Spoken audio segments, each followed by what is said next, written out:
ಭೌತಿಕ ಮತ್ತು ರಾಸಾಯನಿಕ ಬದಲಾವಣೆಗಳು, ಮತ್ತೆ ಇನ್ನೊಂದು ಜೈವಿಕ ವಿಘಟನೆ ಹೊಂದುವ ಮತ್ತು ಜೈವಿಕ ವಿಘಟನೆ ಹೊಂದದ ತ್ಯಾಜ್ಯ ವಸ್ತುಗಳು. ಇಲ್ಲಿ ನಾವಷ್ಟು ಚಿಪ್ಸ್ಗಳನ್ನ ಕೊಟ್ಟಿದ್ದೀವಿ ಸರ್. ಒಂದು ಇಲ್ಲಿ ಎರಡು ಗುಂಪುಗಳನ್ನ ಮಾಡಿದ್ದೀವಿ. ಒಂದು ಭೌತಿಕ ಬದಲಾವಣೆಯ ಗುಂಪು, ಇನ್ನೊಂದು ರಾಸಾಯನಿಕ ಬದಲಾವಣೆಯ ಗುಂಪು. ಈಗ ಒಬ್ಬೊಬ್ಬರಾಗೇನೆ ನಿಮ್ಮ ಬಂದಿರೋ ಚಿಪ್ಸ್ ಅನ್ನ ಹೇಳ್ಬಿಟ್ಟು ಅದು ಯಾವ ಬದಲಾವಣೆಗೆ ಸೇರಿದೆ ಅಂತ ಹೇಳಿ ಆ ಕಡೆ ಬಂದು ನಿಲ್ಬೇಕು. Clear sir? ಈಗ ಆಲ್ರೆಡಿ ಆಗಿರೋ ಪಾಠನ ಅನ್ವಯಕರ ಅಭ್ಯಾಸ ಚಟುವಟಿಕೆ ತರ ಮಾಡ್ತಾ ಇದ್ವಿ ಇದನ್ನ. ಹಾಗಾಗಿ ಅಲ್ಲಿ ಬಳಸ್ಕೊಳ್ತಾ ಇದ್ವಿ ಸರ್. ಯಾರಾದ್ರೂ ಚಿಪ್ಸ್ ನೀವು ಗಂಟೆ ಹೇಳಿ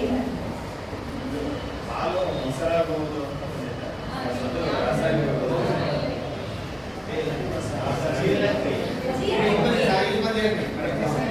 ಜೀರ್ಣಕ್ರಿಯೆ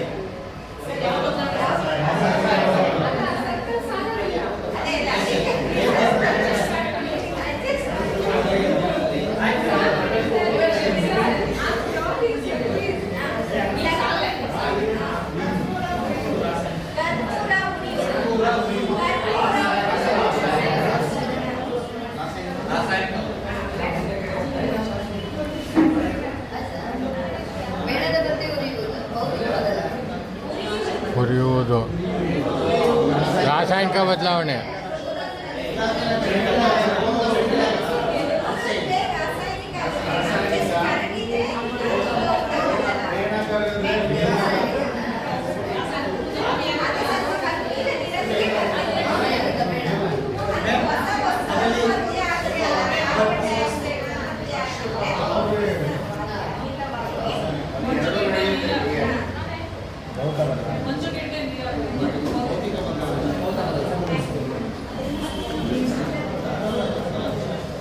ಕಾಗದವನ್ನು ಮಡಚುವುದು.